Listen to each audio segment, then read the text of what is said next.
আসসালামু আলাইকুম। পবিত্র মক্কা শরীফ থেকে ভিডিওটা করলাম। আলহামদুলিল্লাহ। দয়া করে একে অপরকে ভিডিওটা দেখার সুযোগ করে দেন।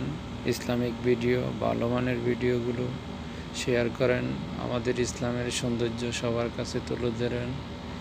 যে পবিত্র স্থান, আমাদের মহব্বতের স্থান, যেখানে আসার জন্য সবাই আবেগ আপ্লুত থাকে, গভীর আগ্রহ থাকে যে কবে যাবে সেখানে। আল্লাহ পাকের খাস মেহেরবানিতে আসতে পারলাম, বসতে পারলাম, এবং যাতে আসতে পারে সবাই, শেষ তৌফিক যাতে দেয় আল্লাহ পাক।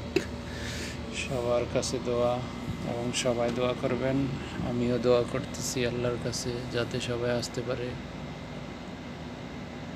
আল্লাহ পাক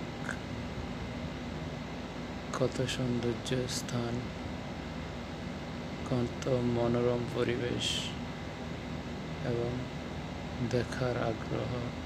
এখানে বসে থাকলেও আল্লাহ পাককে 10টা রহমত ও 10টা নাজাত পাওয়া যায়।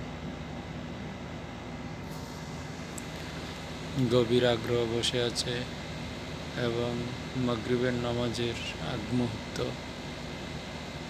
বাইরের সৌন্দর্যটা অত্যন্ত সুন্দর এবং পাশে আছে 120 তলা টাওয়ার, যে টাওয়ার ক্লক টাওয়ার নামে পরিচিত। এবং নামাজের পরপরই বিভিন্ন আইটেমের খানা ফ্রিতে এবং খাওয়া নিয়ে আসে। এখানে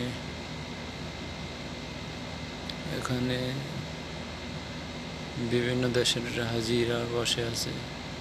আলহামদুলিল্লাহ, হজের জন্য বাংলাদেশ সহকারে বিভিন্ন দেশ থেকে হাজি আসা শুরু হয়েছে।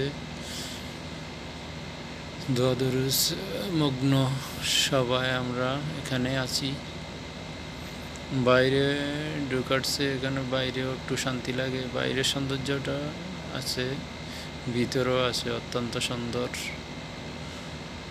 এখানে টাইলসগুলো সাধারণত গরম হয় না, টাইলসগুলো অল টাইম ঠান্ডা থাকে। যতই তাপমাত্রা পড়ুক না কেন, টাইলসগুলো ঠান্ডা থাকে। নামাজ শেষ করে মানুষ যাবে আবার আসবে, এই কারণে শুয়ে আছে। কেউ শুয়ে আছে, কেউ বসে আছে, অপেক্ষায় আছে মাগরিবের নামাজের জন্য। আলহামদুলিল্লাহ, সবাই দেখবেন বেশি বেশি এবং অন্যকে দেখার জন্য সুযোগ করে দিবেন, যাতে করে সবাই দেখতে পারে। দেখলেও সৌন্দর্য বাড়ে এবং একটা আবেগ থাকে যে কবে এখানে আসা যায়। আল্লাহ পাক যাতে কবুল করে সবাই।